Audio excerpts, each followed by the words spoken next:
Welcome to Martha's Family Secrets. We're moving in tomorrow. Your father said it's fine. That was it. No hello. No congratulations on the house. No how are you settling in, sweetheart. Just my stepmother's voice at 11:47 at night, flat and certain, like she was informing a hotel receptionist that she'd be checking in early. And before I could even pull in a breath to respond, she added, if you don't like it, you can always find somewhere else to stay. My hand started shaking so hard I nearly dropped the phone.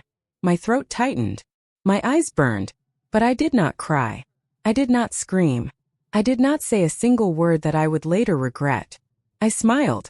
Because in that moment, standing barefoot on the porch of the house I had spent 12 years saving for, with the Atlantic Ocean breathing in front of me and salt air in my hair, I already knew what I was going to prepare for their arrival. What my stepmother Diane did not know was that her phone call was not just rude. It was the last mistake she would ever make inside the Calloway name. And the surprise I had waiting for her? It took 220 people, one charity gala stage, and a single manila envelope to deliver. Please subscribe and like this video and listen to my story till the end and let me know which city you're listening from. That way I can see how far my story has traveled. Because something tells me what happened to me has happened to someone you know. Maybe even to you. My name is Serena Calloway. I am 34 years old. I live in Charleston, South Carolina. And this is the story of how I stopped being invisible in my own family and made sure the truth had nowhere left to hide. Let me take you back. Not to the night of the phone call. Not yet. Let me take you all the way back to the beginning, to the version of me who still believed that if you worked quietly enough and gave enough and made yourself small enough, the people who were supposed to love you would eventually see you. My mother, Caroline Calloway, died when I was 17. Ovarian cancer. Diagnosed in April, gone by September. 5 months. That is all the warning the universe offered before the person who loved me most simply was not in the world anymore. I remember sitting beside her hospital bed the last week of August, holding her hand, the skin so thin I could see every vein beneath it, and she whispered to me, Serena, my brave girl, you do not need anyone's permission to live your life. I did not understand what she meant then. It would take me 15 years and a manila envelope to finally hear her. My father, Gerald Calloway, was a well-respected real estate attorney in Charleston's low country legal circle. He grieved the only way attorneys know how, by working until he could not feel anything. 2 years after my mother died, he married Diane Hale. At first Diane was warm. She brought homemade peach cobbler to Sunday dinners. She called me sweetheart in a voice that felt like it could be real. I was 19. I wanted so badly for it to be real. 6 months after the wedding, the cobbler stopped. And so did the warmth. It started small. Diane suggested I move out of my childhood bedroom, the one with the window seat my mother had built with her own hands, so that her daughter from a previous marriage, Paige, could have what Diane called a proper dressing room. I looked at my father waiting for him to say something. He squeezed my shoulder. It's just a room, kiddo. It was never just a room. By Christmas 2011, I was not in the family photo. Diane positioned everyone in front of the fireplace with the practiced ease of a woman who had been rearranging people her entire life. When I walked in from the kitchen, she tilted her head. Oh, she said, adjusting Paige's collar without looking at me. I thought you said you didn't want to be in it. I paid for my own college education. A full scholarship to the College of Charleston, plus 2 part-time jobs, one at a bookstore, one tutoring statistics. Paige went to a private university in Savannah. Full tuition paid by my father. When I asked him once very quietly why the difference, he looked genuinely confused. Diane said you preferred being independent. She used that line every time she cut me out of something. I'm not being mean, she would say with a small smile. I'm being practical. And for 15 years I let her. Here is the thing about being invisible inside your own family. It gives you an extraordinary amount of privacy. And I used every second of mine. After graduating summa cum laude in finance, I took a junior analyst position at Meridian Strategy Group, a boutique consulting firm in downtown Charleston. Within 3 years I was leading client engagements. Within 7, I was a senior strategy consultant managing restructuring projects for companies with revenues over $200 million. By the time I left, my total annual compensation was approximately $340,000. Diane never knew. She never once asked. At the rare family dinners I was invited to, She would wave her hand dismissively whenever my work came up. "Oh, Serena does something with spreadsheets." Then she would turn to Paige with a full smile. "Tell everyone about your new marketing project, sweetheart." I let her believe it. I let all of them believe it. Starting in 2013, I funneled every dollar I did not need into index funds and 2 rental properties. A duplex in West Ashley and a townhouse near the medical university. I drove a 7-year-old Honda. I wore clothes from Target to Thanksgiving dinners, while Diane debuted a new piece of jewelry every year.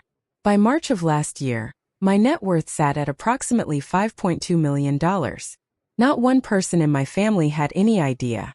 The only person who knew everything was my attorney, Marcus Reed, a sharp-eyed specialist in real estate law and financial fraud who had been in my corner since 2019.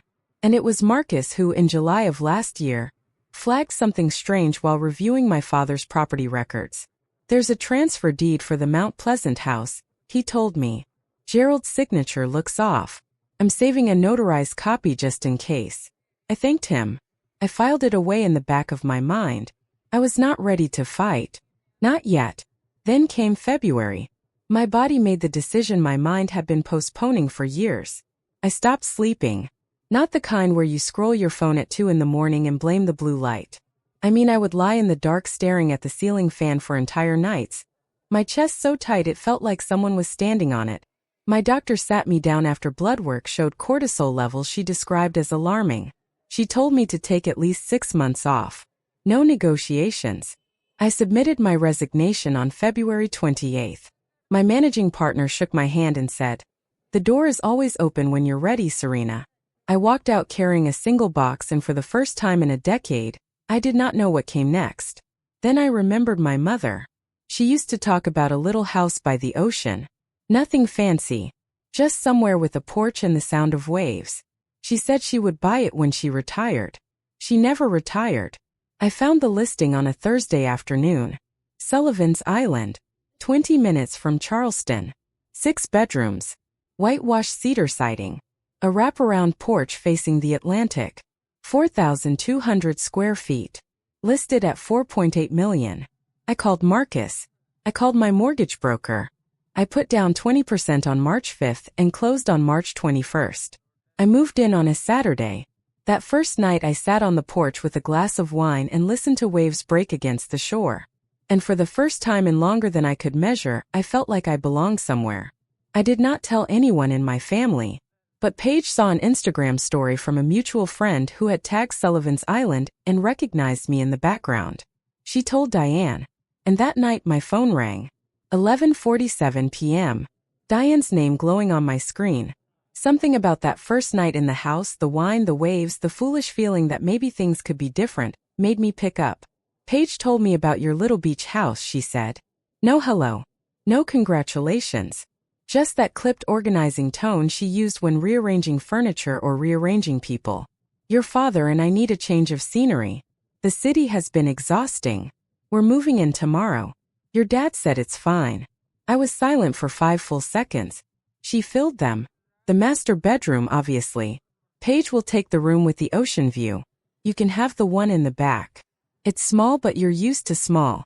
My free hand gripped the porch railing so hard the wood left a mark on my palm. "Did Dad actually say that?" I asked carefully. "Can I speak with him?" "He's sleeping. Don't wake him. You know his heart. And honestly, Serena, if you don't like it, you can find somewhere else. It's not like you can't afford a motel."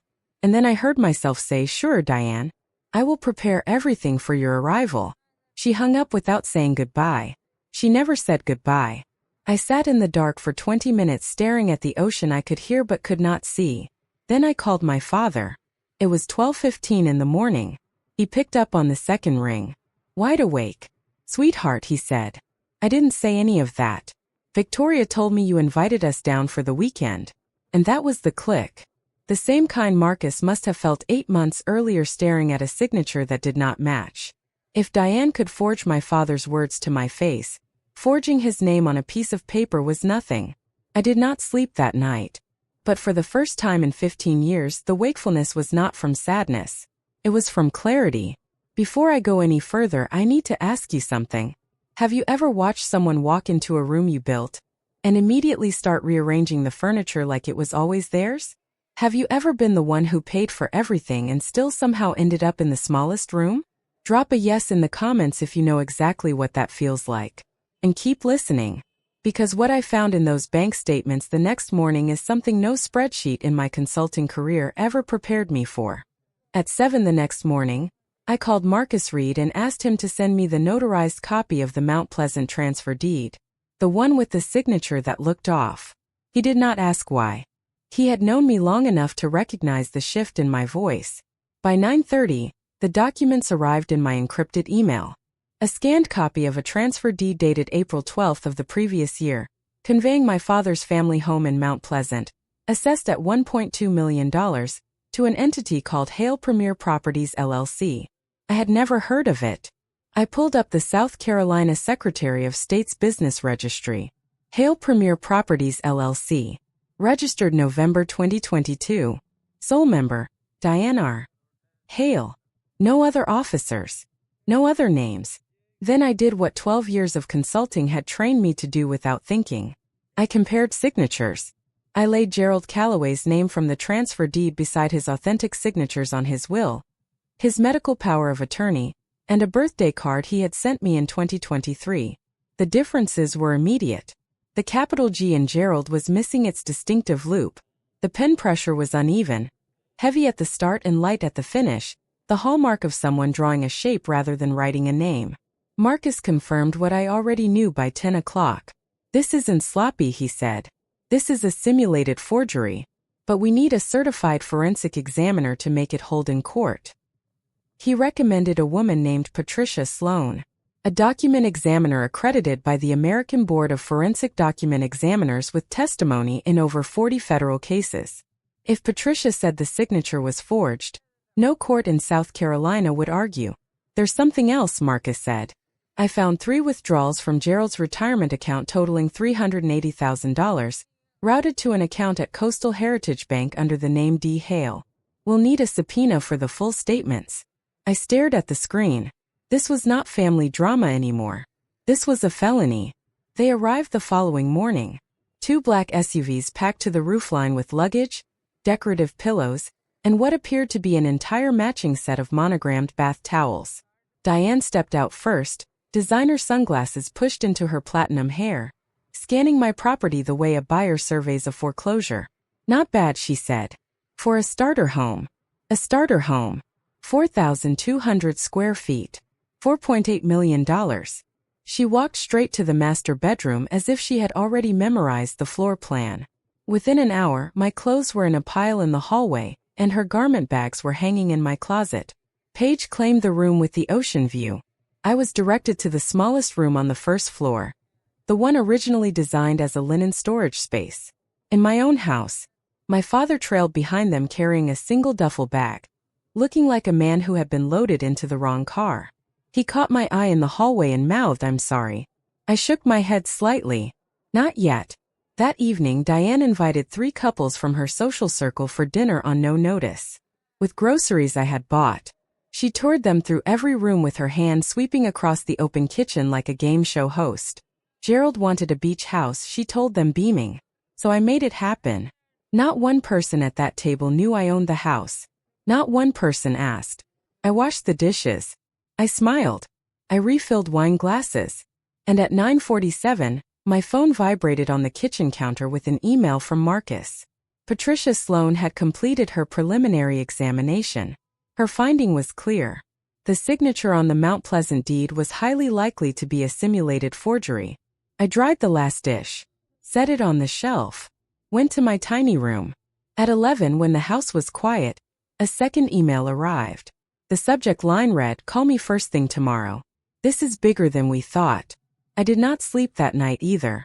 But this time the sleeplessness had a different texture. Not dread. Something harder and more focused. The next morning I slipped out the back door before anyone stirred, and walked down to the waterline where the waves would cover my voice. The IRA withdrawals were just the start, Marcus said.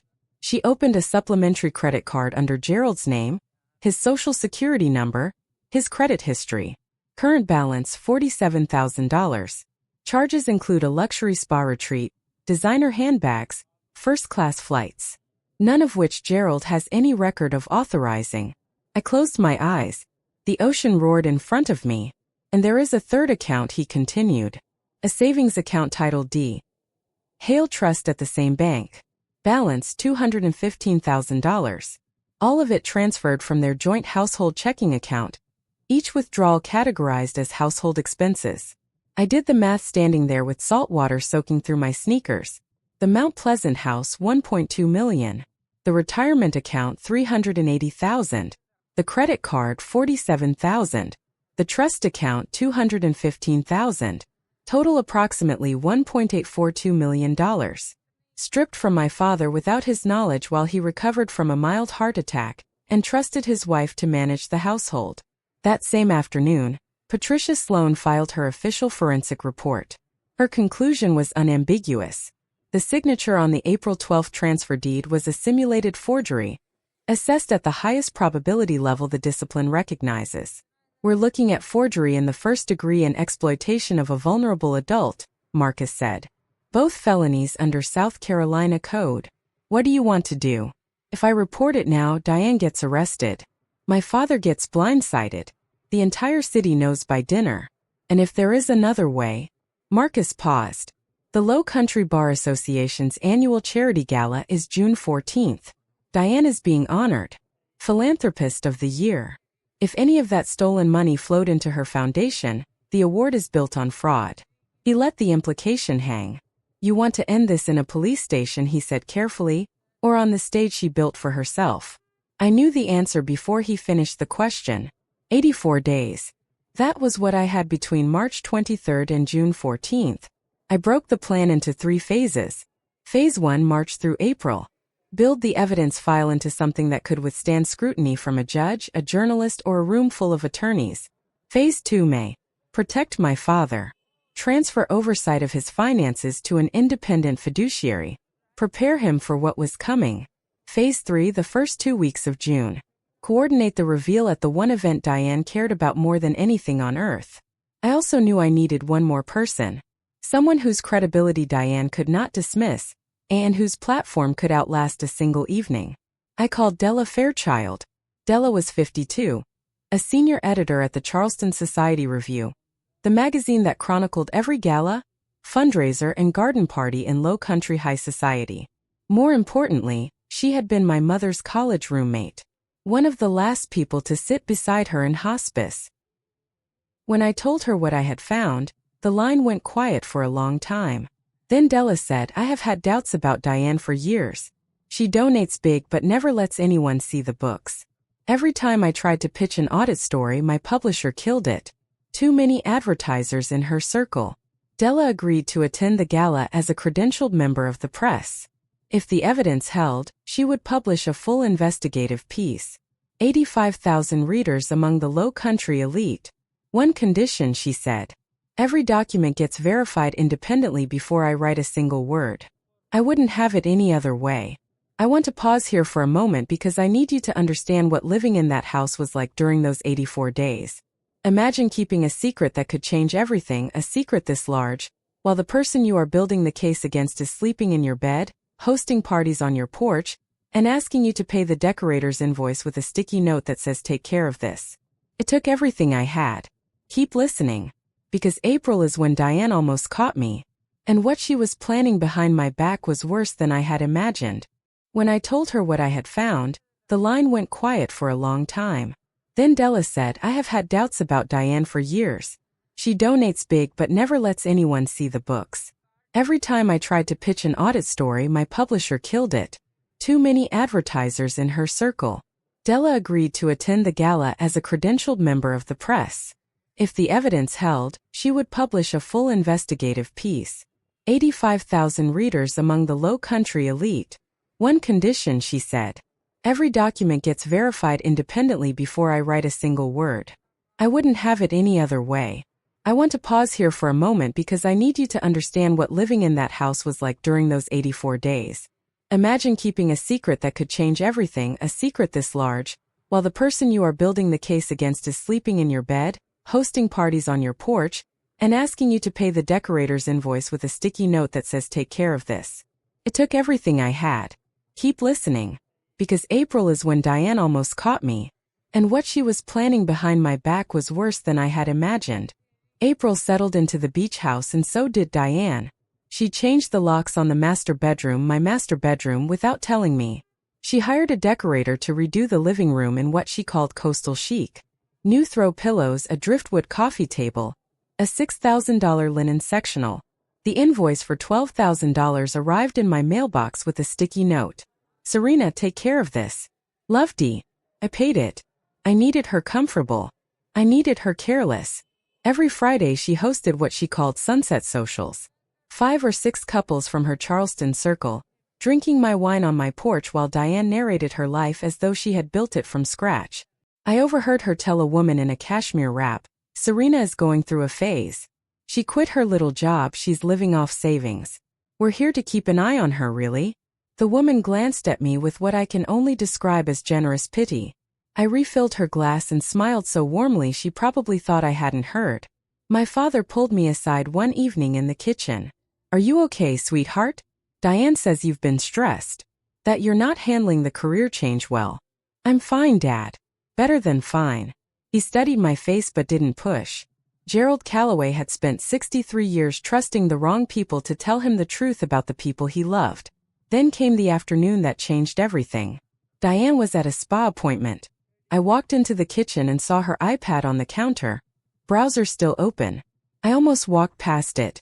I almost did not look. But I looked. The most recent search in her browser history read, How to add name to property deed South Carolina. She was not just visiting. She was planning to put her name on my house.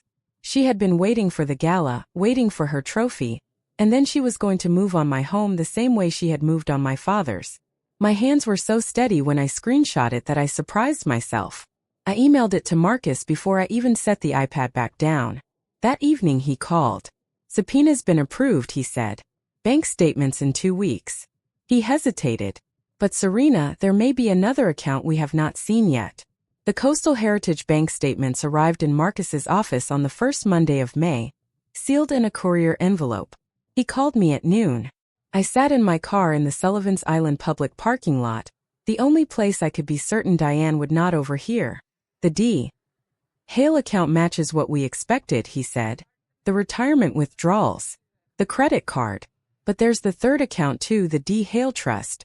$215,000. All categorized as household expenses. Groceries, maintenance, utilities. Every cent in a private account. Total damage, he said carefully. Approximately $1.842 million. Marcus, I said, if I tell my father now, he will confront her. He will not be able to help himself. And that could destroy the gala plan or worse, destroy his heart. I know. But he needs to hear this before that night. He needs to stand on that stage knowing the full truth. And he needs to sign an affidavit confirming he never authorized any of it. We settled on June 1st. 13 days before the gala. Early enough for my father to prepare. Late enough that Diane would have no time to build a counter-narrative. That same week, Patricia Sloan sent an addendum to her report. The handwriting in the forged signature on the Mount Pleasant deed was consistent with the handwriting on the fraudulent credit card application. Same person. Same pen habits. Same crime. June 1st, a Sunday. I woke before dawn and watched the sky turn from charcoal to pale gold through my tiny first-floor window. Diane never rose before 9 on weekends. I had a narrow window. I found my father on the porch at 5:45 in the morning, sitting with a cup of coffee he had made himself, watching pelicans glide over the breakers. Walk with me, I said. We took the boardwalk down to the beach. I waited until we were far enough from the house that even shouting could not reach us. Then I opened the folder. I showed him the transfer deed, the forensic report, the bank statements, all 3 accounts, the LLC registration for Hale Premier Properties filed in his wife's maiden name. I laid it out the way I would lay out a client presentation. Facts first, implications second, questions at the end. Gerald read every page. His hands trembled. A vein in his temple pulsed. For 3 full minutes neither of us spoke. The only sound was the ocean pulling at the sand. I didn't sign this, he finally said. His voice was barely audible above the waves. I've never heard of this company. I didn't authorize any of these transfers. He pressed his palms against his eyes. When he lowered them, they were red. I'm sorry, Bonnie. He used my mother's nickname for me, the one he had not used in years. I'm sorry. I should have protected you. You didn't know, Dad. She made sure you didn't know. Gerald agreed to everything. The affidavit. The gala. The silence until June 14th. Marcus notarized his sworn statement 2 days later. As we walked back to the house that morning, my father stopped at the bottom of the boardwalk stairs. He pulled me into a hug, the first in 8 years. And he whispered so quietly I almost missed it. Your mother would be proud. I had not cried yet through any of this. Not once. But those 4 words cracked something open in my chest that I had to hold together with both hands for the entire walk back. 13 days. Diane spent every one of them preparing for the night she believed would crown her legacy. She hired a personal stylist. She ordered a custom champagne-colored gown from a boutique on King Street. $8,200 fitted twice. Every evening after dinner she stood in front of the master bedroom mirror and rehearsed her acceptance speech with the practiced grace of someone who had been performing generosity her entire life. On June 8th she informed me I was expected at the gala for appearances. You will sit in the back obviously, she said. But I need the family there. It looks better for the photos. She paused and gave me a look that had taken her 15 years to perfect. Wear something simple, Serena. This isn't your night. Of course, Diane, I said. I wouldn't dream of stealing your spotlight. Behind the scenes, every gear was turning. On June 10th, Marcus met privately with Judge Raymond Hall, the president of the Low Country Bar Association, who was personally overseeing the gala. Marcus presented the full file. Judge Hall reviewed it for 45 minutes, asked 3 clarifying questions, and then removed his reading glasses. This is deeply serious, he said. Under Section 7.3 of our association bylaws, any substantiated allegation of financial misconduct must be addressed before an honorific is conferred. I'll make the arrangements. Diane did not know. She was too busy choosing between diamond studs and chandelier earrings. Then on the evening of June 13th, one night before the gala, my phone buzzed with a text from a number I did not recognize. I know Diane isn't who you think she is. Meet me at Waterfront Park. 3 p.m. tomorrow. HB. I stared at those 2 initials until the screen went dark. I almost did not go. The gala was hours away. But something in the certainty of that message, I know Diane isn't who you think she is, told me this person had been waiting a long time to say it. I need you to stay with me right here. Because the woman who showed up at Waterfront Park the next afternoon was someone I had never met. But what she carried in that folder, and the story she told me about my stepmother before my father, before Charleston, before any of this, it made everything else look like the opening act. Do not go anywhere. We are almost at the night that changed everything. Waterfront Park. 3 in the afternoon. The kind of Charleston June heat that makes the air shimmer above the pavement. I sat on a bench near the pineapple fountain and watched a woman approach. Tall, silver-haired, somewhere in her early 60s, wearing a pressed linen blazer despite the brutal sun. She walked like someone who had rehearsed being calm. Serena Calloway. She extended her hand. My name is Helena Briggs. Helena sat beside me and told me a story Diane had buried so deep that even a careful internet search barely found it. Before Gerald. Before Charleston. Before the Hale Calloway Foundation and the philanthropist persona. Diane had been married to a man named Richard Briggs, a successful dentist in Savannah. They married in 2005. By 2009 it was over, after Richard discovered that Diane had quietly transferred $190,000 from their joint accounts into a personal savings account opened under her maiden name. He didn't press charges, Helena said. He wanted a clean divorce. He wanted to forget. She looked at me steadily. Diane has a pattern, Serena. She finds men who are successful but trusting, takes control of the finances, and bleeds them quietly. Your father is not her first. Helena handed me a manila folder. A certified copy of the divorce decree, Briggs vs. Hale 2009. The phrase dissipation of marital assets highlighted in yellow. 2 husbands. 2 sets of stolen funds. The same playbook 16 years apart. I stayed silent because I was ashamed, Helena said. But when I saw your name in a piece Della Fairchild wrote online, I recognized you. Gerald Calloway's daughter.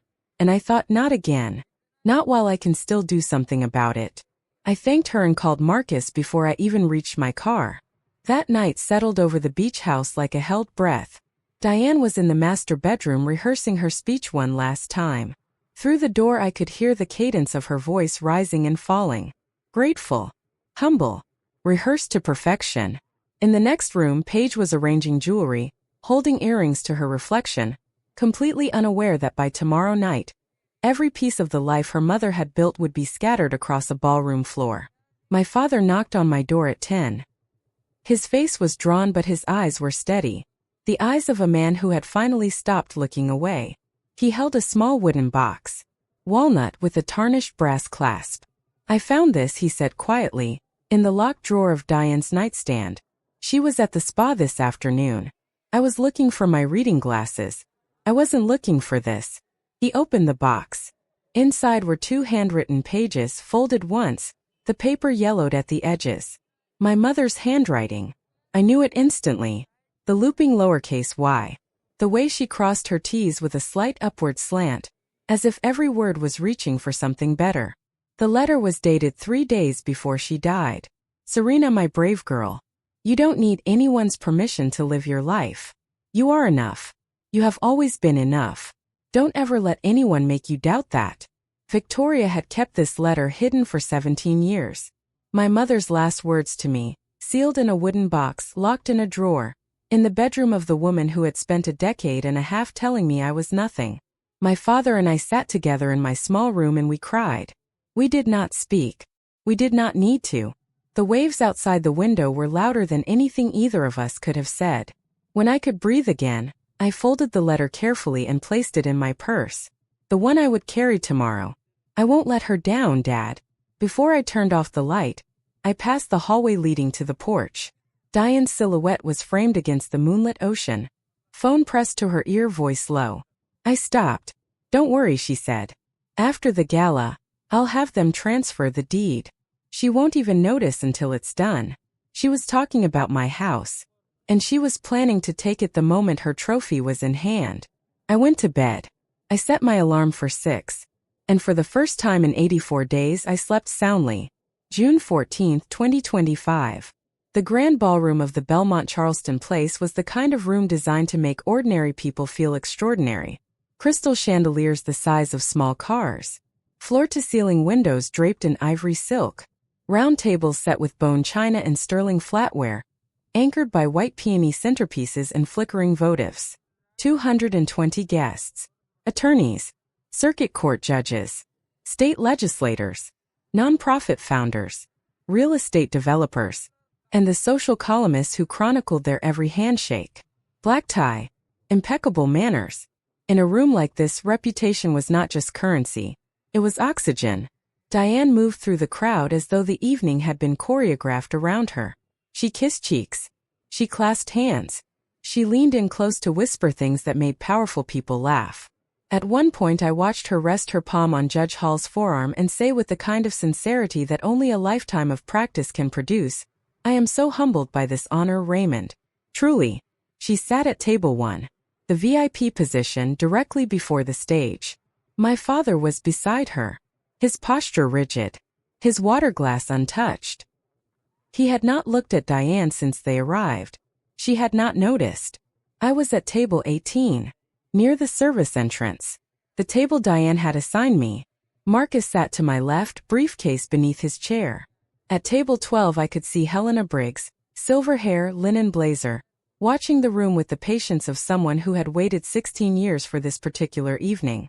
In the press section, Della Fairchild adjusted her recorder and opened a fresh page in her notebook.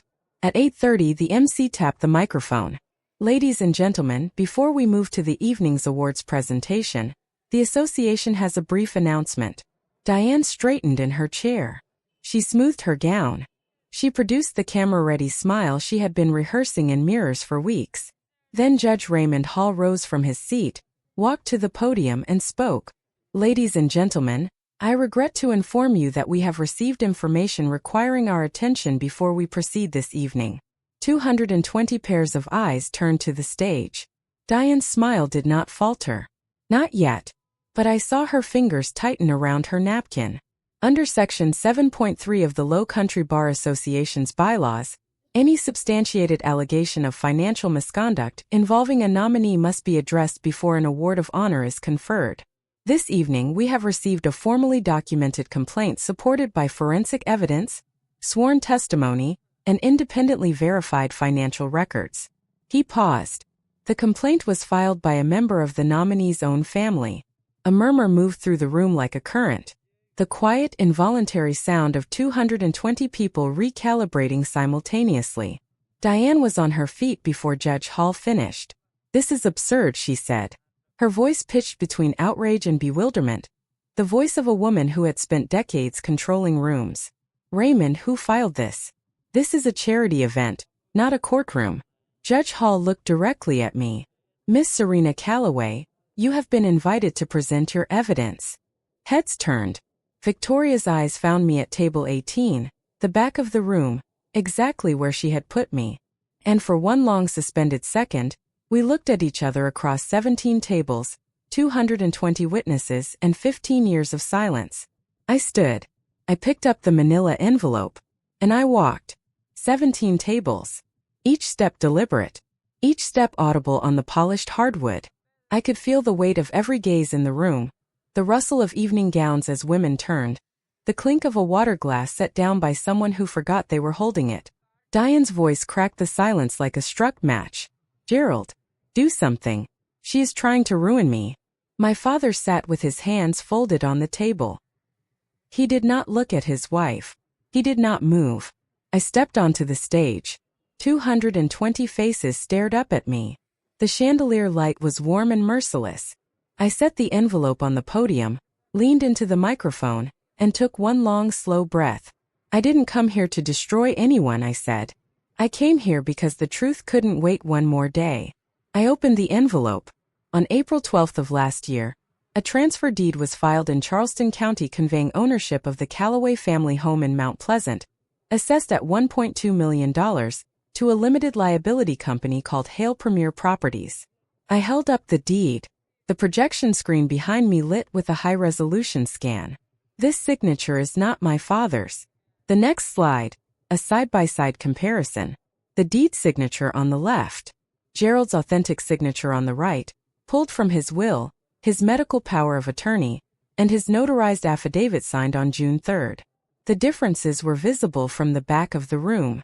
The missing loop on the capital G, the inconsistent pen pressure, the mechanical quality of a hand that was copying rather than writing. This analysis was conducted by Patricia Sloan, a forensic document examiner accredited by the American Board of Forensic Document Examiners, with testimony in over 40 federal proceedings. Her conclusion, stated in her official report, "The signature is a simulated forgery at the highest probability level recognized in the discipline." The ballroom was silent. Not the polite silence of a formal event. The airless silence of a room that has collectively stopped breathing. My father rose from table 1. His voice was hoarse but clear. "I did not sign that document. I did not know that company existed. I did not authorize the transfer of my home." Diane gripped the edge of the table. "Gerald, tell them you signed it. Tell them." He looked at her for the first time that evening. Then he slowly shook his head. Somewhere at table 5, a man set his fork on his plate. The tiny clink rang out like a gavel. I pulled the second set of documents from the envelope. Between January and October of last year, for withdrawals totaling $380,000 were made from Gerald Calloway's individual retirement account and deposited into a savings account at Coastal Heritage Bank under the name D. Hale. The next slide. Redacted bank statements with dates, amounts, and routing numbers highlighted. Additionally, a supplementary credit card was opened using Gerald Calloway's Social Security number, without his knowledge or consent. Current balance $47,000. Charges include luxury travel, designer purchases, and spa treatments, none of which appear in Gerald's personal records. A third savings account, titled D. Hale Trust, holds $215,000 transferred from the Calloway's joint household checking account, disguised as routine household expenses. I set the statements on the podium. The total amount diverted from my father's assets without his knowledge or authorization is approximately $1.842 million. Under South Carolina Code, the financial exploitation of a vulnerable adult with a documented cardiac history is a felony. Diane turned to the room. The tears came immediately. Glistening. Perfectly timed. She's lying. Her voice broke with practiced fragility. Gerald gave me access to everything. This is a family misunderstanding, not a criminal matter. How dare you turn a charity dinner into a public trial? Judge Hall spoke from his seat, his voice level as a plumb line. Ms. Hale Calloway, the evidence has been independently verified. The association is revoking the Philanthropist of the Year award, effective immediately. Diane's mouth opened. No sound came out. Then from table 12 Helena Briggs rose. She stood with the quiet composure of a woman who had spent 16 years rehearsing this moment in her mind and had finally arrived at it. My name is Helena Briggs. Diane Hale was previously married to my late ex-husband Richard Briggs, a dentist in Savannah. The marriage ended in 2009 after Richard discovered that Diane had transferred $190,000 from their joint accounts into a personal account under her maiden name. She held up a bound document. This is a certified copy of the divorce decree. Briggs v. Hale, Chatham County Superior Court, 2009. The ruling specifically cites dissipation of marital assets. She passed it to Judge Hall, who accepted it without a word. The murmur that had been building broke like a wave. 220 people speaking at once. First in whispers, then in full voices. A woman at table 7 covered her mouth. Two attorneys leaned toward each other with the expression I recognized from every boardroom I had ever worked in. The look of professionals who have just realized they were standing next to something dangerous. Diane stood frozen between the VIP table and the aisle. Her champagne gown caught the chandelier light. Paige sat beside the empty chair, tears streaming, hands clenched in her lap. She did not look at her mother. She looked at the tablecloth. My father stepped away from table 1 and walked toward me. He climbed the 2 short stairs to the stage and stood beside me at the podium. He did not reach for the microphone. He did not need to. Gerald Calloway, standing next to his daughter, facing the room, said everything that words could not. Diane looked at us, then at 220 faces that had, until 11 minutes ago, admired her. Not one of them met her gaze. She picked up her clutch. She walked to the exit. The sound of her heels on the marble floor echoed through the ballroom long after the door had closed behind her. No one followed. Take a breath. Because I need you to hear what happened next, what happened in those first hours after the door closed. Because victory in a room full of people and victory in the real world are two very different things. And the morning after the gala, Victoria came back swinging in the only way she had left. Part 5 is where it all lands. And it is the part 1 most want you to hear.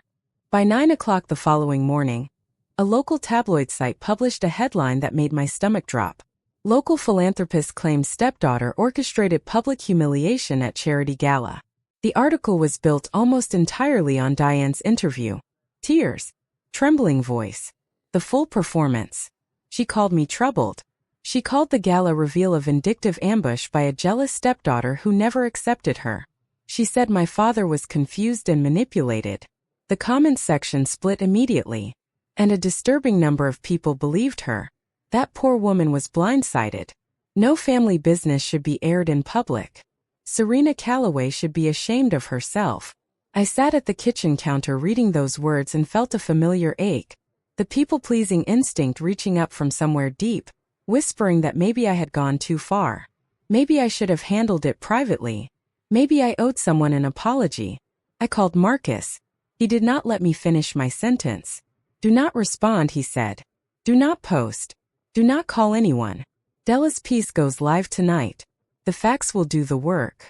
2 messages arrived that afternoon from women in Diane's social circle, both of whom had been dinner guests in my own house, drinking my wine. One wrote, Victoria has given more to this community than you ever will. The other wrote simply, karma is real, Serena. I thought about that word. Karma. I thought about Diane forging my father's name, draining his retirement, hiding my mother's last letter in a locked drawer for 17 years, and still managing to make half the internet feel sorry for her. And I thought about something I want to ask you directly.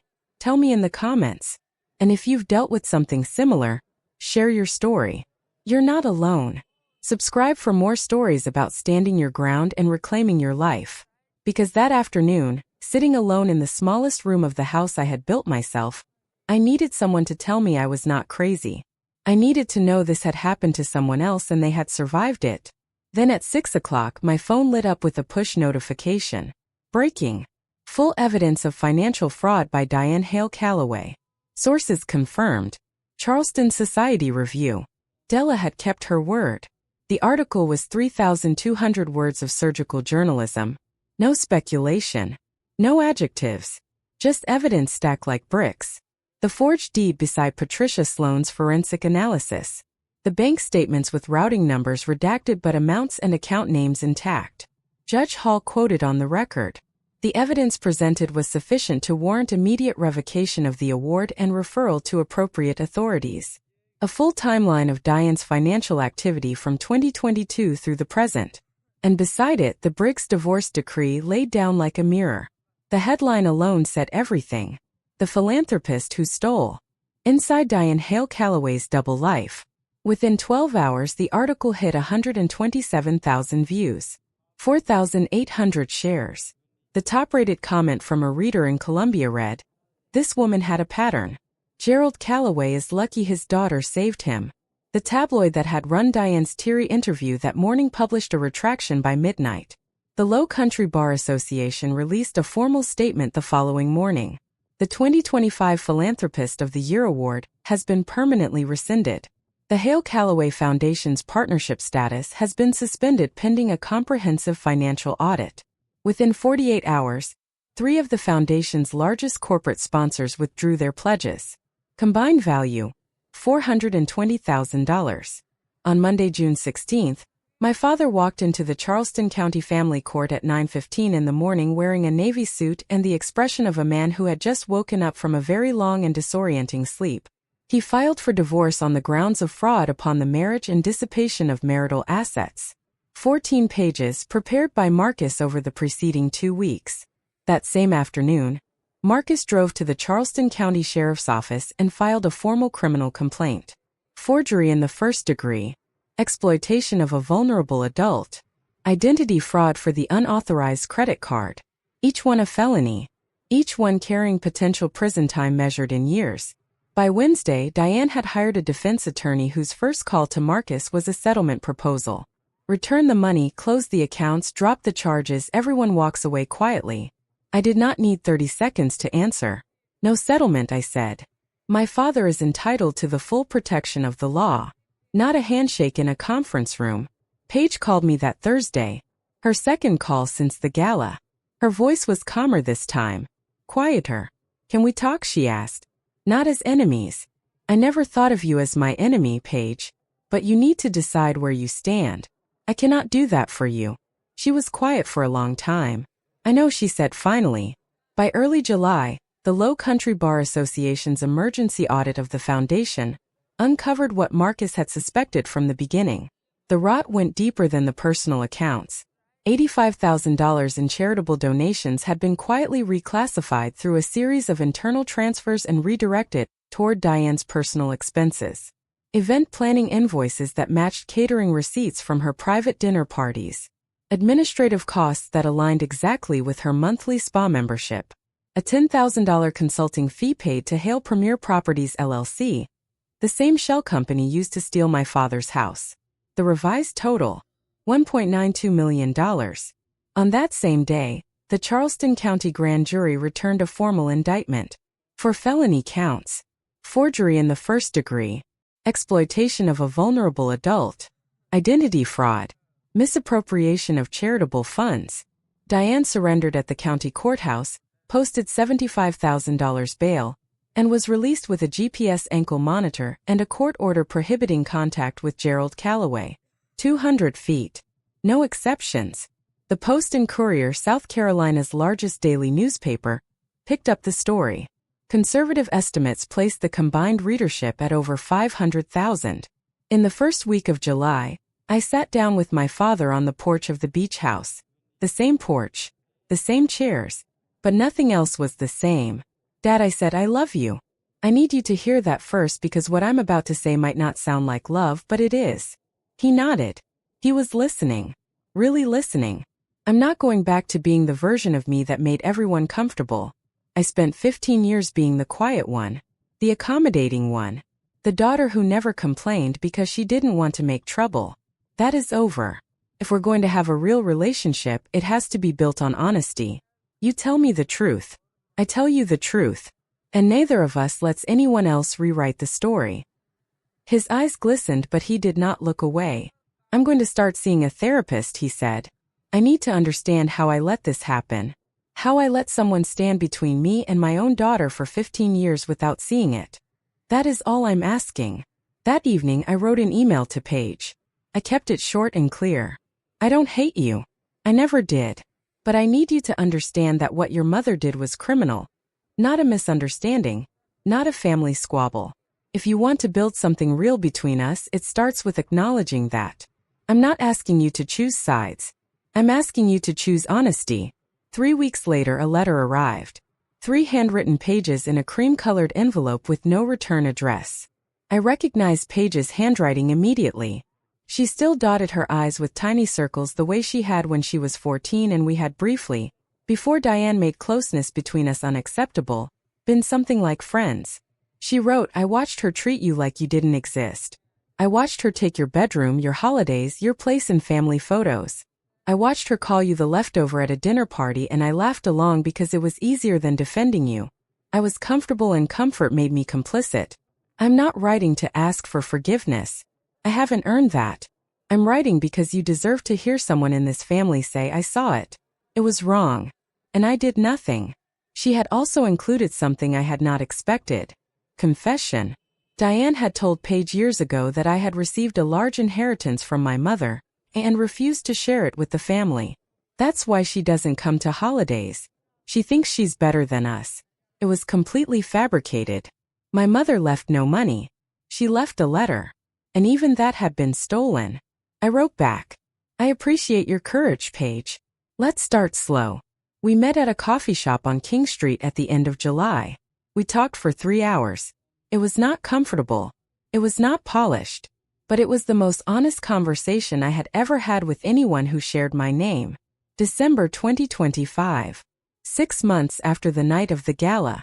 I am sitting on the porch of the Sullivan's Island house.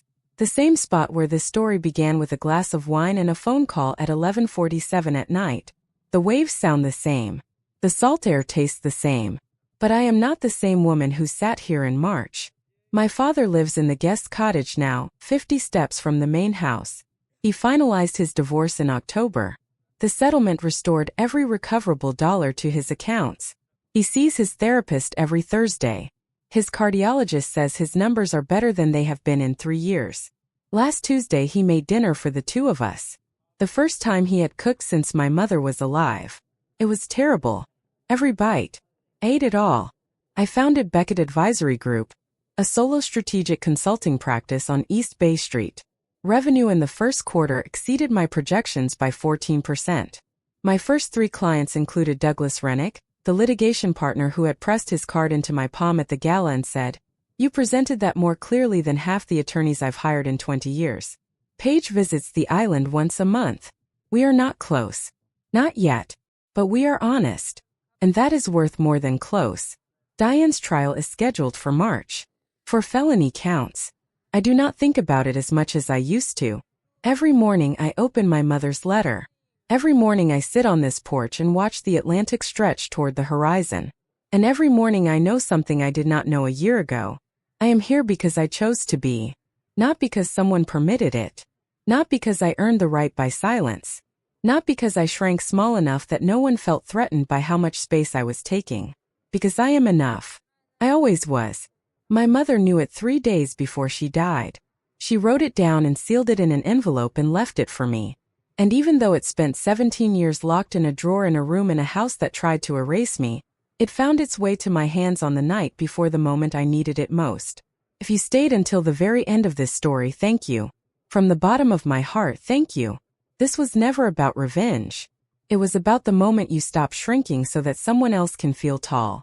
It was about the moment the truth stops living only on your private hard drive. and finally finds the room it deserves. If you are somewhere right now in the version of this story that I was living last March, if you are the one who pays for everything and still ends up in the smallest room, if you are the daughter or the son or the colleague or the partner who has been making yourself invisible because that felt safer than being seen, I hope you heard something tonight. Your boundaries are not selfish. They are survival. And you are not alone in needing them.